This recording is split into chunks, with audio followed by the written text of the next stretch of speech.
की एक बहुत महत्वपूर्ण कंसेप्ट है महाभारत में। मैं आपको वो छोटी सी कहानी बताता हूं तो आप उसका आनंद ले पाएंगे कि भारतीय परंपरा में कितनी शानदार बात कही गई है। महाभारत आप जानते हैं क्या होता है ना। तो महाभारत का युद्ध चल रहा है कुरुक्षेत्र में, और युद्ध काफी सघन बिंदु पे आ चुका है, खतरनाक बिंदु पे आ चुका है। कौरवों की सेना बहुत बड़ी है, पांडवों की सेना छोटी है। बस पांडवों के पास ये है कि कृष्ण साथ में है, और कृष्ण की जो कूटनीति है, वैसे भी लठैती काम नहीं आती है, कूटनीति बहुत बड़ी चीज है लठैती की तुलना में, उसकी वैल्यू ज्यादा होती है। कृष्ण कूटनीति के इतने पुरोधा हैं कि उनके सामने बड़े बड़े जो बलशाली लोग हैं चल नहीं पाते हैं। अब हो क्या रहा है? अच्छा, कृष्ण को शुरू से अंदाजा था कि कर्ण को संभालना आसान नहीं होने वाला है, बाकी सबको संभाल लेंगे, कर्ण नहीं संभलेगा। तो कुंती ने कर्ण से एक निवेदन किया, और कर्ण ने अपनी माता से कहा, ठीक है माता जी, आप निश्चिंत रहें, आपके 5 बच्चे बचे रहेंगे। जिसमें निहित था कि मैं आपका एक बच्चा नहीं छोड़ूंगा, अर्जुन, बाकी सब छोड़ दूंगा। अब कुंती भी चिंतित है, क्योंकि वे बच्चे तो उसके हैं ना, बच्चे की चिंता किस मां को नहीं होगी।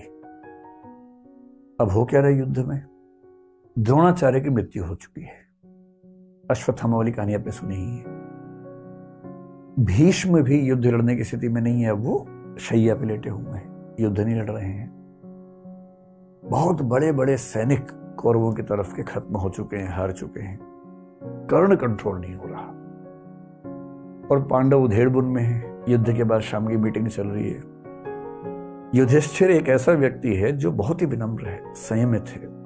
आप युधिष्ठिर के मुंह से गलत बात आमतौर पर नहीं सुनेंगे, क्योंकि संयम बहुत ज्यादा है।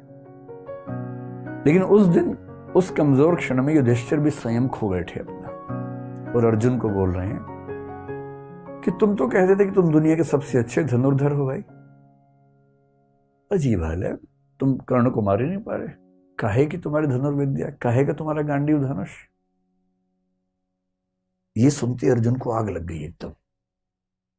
और अर्जुन ने एक कसम ले रखी थी, प्रण लिया हुआ था कि यदि कोई मेरे गांडीव धनुष का अपमान करेगा तो मैं उसका जीवन ले लूंगा। ये प्रण लिया हुआ था, प्रतिज्ञा थी। अब मामला फंस गया कि अपमान कर दिया बड़े भाई ने। बड़ा भाई और पिता परंपरा में एक ही माना गया है, तो पिता स्वरूप बड़े भाई ने अपमान कर दिया। अब अर्जुन परेशान है कि यार मुझे प्रतिज्ञा पूरी करने के लिए अपने भाई का वध करना पड़ेगा। कृष्ण समझ गए कि ये मामला ठीक कर रहा हूं। कृष्ण उसके पास गए, बोले चिंता मत करो यार, रास्ता है इसका। क्या रास्ता है? बोले शास्त्रों में कहा गया है कि पिता का अपमान करना और पिता की हत्या करना बराबर बात है। तो तुम युधिष्ठिर का अपमान कर दो, तुम बड़े भाई के वध के पाप से मुक्त हो जाओगे। उसने कहा ये ठीक रहेगा। तो उसने उसी सभा में वापस जाके बोला, आपने जो जुआ खेला उसकी वजह सब कुछ हो रहा है। आपने ही सारी गड़बड़ की थी। उस दिन आपने पत्नी को दांव पर लगा दिया, राज्य को दांव पर लगा दिया, आपकी वजह से वनवास हम सबको मिला, हम सबका जीना मुश्किल हुआ, ये आप जिम्मेदार हैं इसके। युधिष्ठिर अवाक देख रहे हैं कि ये क्या बोल रहा भाई, कैसे बोल रहा। फिर कृष्ण ने संकेत किया, हो गया बस पर्याप्त है। अब वापस आए। युधिष्ठिर तो चुप हो गए। उदार तो आदमी चुप हो जाता है, ऐसे क्या बोलेगा उसके बाद। अब अर्जुन को गिल्ट फीलिंग बड़ी खतरनाक है। कृष्ण के पास बैठ के बोल रहा है कि मैं ये झेल नहीं सकता। पिता की निंदा और पिता की हत्या बराबर है। मैंने पिता की निंदा की, यानी कि मैंने पिता की हत्या की है, और पिता की हत्या के बाद मैं जीवित रहूं ये संभव नहीं है। मैं तो खुद को खत्म करूंगा। सबने समझा है, पर वो अड़ गया ना, और फिर चिता तैयार कर ली गई उसके लिए। अब कृष्ण को लगा बताओ यार, एक सॉल्यूशन निकाला है तो मामला दूसरा फंस गया। फिर कृष्ण ने मामला संभाला। कृष्ण तो मामला संभाल लेते हैं। कृष्ण बोले देखो, शास्त्रों में एक बात और कही गई है। तो अर्जुन तो तैयार था एकदम। तो उसने कहा क्या कहा गया है? कृष्ण ने कहा,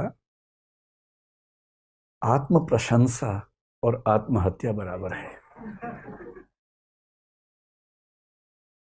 इसलिए अपनी तारीफ कर लो, आत्महत्या हो जाएगी। अब ये कहानी कितनी सही है कितनी गलत है मुझे नहीं पता, क्योंकि मैंने तो इंटरनेट से कहीं ढूंढी तो पढ़ी है पूरी कहानी। पर एक रोचक बात है, आत्म प्रशंसा को, नार्सिसिज्म को आत्महत्या माना गया है। और इसका मतलब है कि हमारी कल्चर ये सिखाती है कि कोई भी बच्चा अगर उछल कूद मचाए कि मैं तो ये हूं, मैं तो वो हूं, तो समझना तुम ये वो नहीं हो, एक बहुत बड़े संसार के छोटे से हिस्से हो, उतने ही हो, उतना ही अपने आप को समझो। और इसीलिए आपको इंडियन फिलॉसफी, इंडियन लिटरेचर की परंपरा में ऐसे एक से बढ़कर एक लोग दिखेंगे, बहुत योग्य थे पर बड़ा बोल नहीं बोलते थे। बड़े बड़ाई ना करें, बड़ा ना बोलें बोल, रहीमन हीरा कब कहे लाख टका मेरो मोल। जो बड़ा होता है बड़ाई नहीं करता है अपनी। रहीम कह रहे हैं हीरा कब कहता है कि मेरा मोल लाख टका है, नहीं कहता, कहना भी नहीं चाहिए। क्यों कहना चाहिए? तो रहीम की ये लाइन नार्सिसिज्म के खिलाफ ही तो है। तुलसीदास जैसा आदमी जो इतना महान महाकाव्य, मतलब पूरी भारतीय परंपरा में सबसे महान महाकाव्य कौन सा मानता है? रामचरितमानस। भारत के दुनिया भर में मानते हैं, क्योंकि उतनी प्रसिद्धि किसी को नहीं मिली। वो आदमी इतनी महान रचना लिखने के बाद भी क्या लिखता है? कवित विवेक एक नहीं मोरे, सत्य कहो लिखी कागज कोरे। यानी कविता करने का विवेक रत्ती भर मेरे अंदर नहीं है, मैं तो जो सच समझता हूं कोरे कागज पर लिख देता हूं, बस इतना ही करता हूं। कवि न हो नहीं बचन प्रवीणु, सकल कला सब विद्याहीनु। ना कवि हूं ना भाषा की प्रवीणता मेरे अंदर है, सारी विद्याओं से हीन हूं, बहुत ही छोटा व्यक्ति हूं। ये वो व्यक्ति कह रहा है जिसने दुनिया का सबसे सफल महाकाव्य लिखा है, क्योंकि उसके संस्कार ये कहते हैं कि अपनी प्रशंसा करना बहुत बुरी बात है। कबीर दास ने पूरी दुनिया में आग लगा दी, इतना अच्छा साहित्य लिखा, इतना अच्छा साहित्य लिखा। और जब किसी ने पूछा कि आप इतनी अच्छी कविताएं कैसे लिखते हैं, तो क्या कह रहे हैं? तुम जिन जान्यो गीति हैं वह निज ब्रह्म विचार। तुम जिनको मेरी कविताएं बता रहे हो ना, कविता वविता कुछ नहीं है, मैं तो अपनी बात भगवान के बारे में लिखता हूँ, आप उसको बोलते कविता है। कविता कहाँ? ना मैं पढ़ा लिखा हूं, ना मैं कुछ जानता हूं। मतलब कबीर कह रहे हैं कि मैं पढ़ा लिखा नहीं हूं, जबकि उनका साहित्य पढ़ के लोग पीएचडी कर करके खत्म हो गए हैं, पर वो कह रहे हैं कि मैं तो पढ़ा लिखा नहीं। बड़प्पन की पहचान होती है अपने बारे में कुछ ना कहना, और ये बात भारतीय परंपरा में एक नहीं, दो नहीं, हजारों बार कही गई है।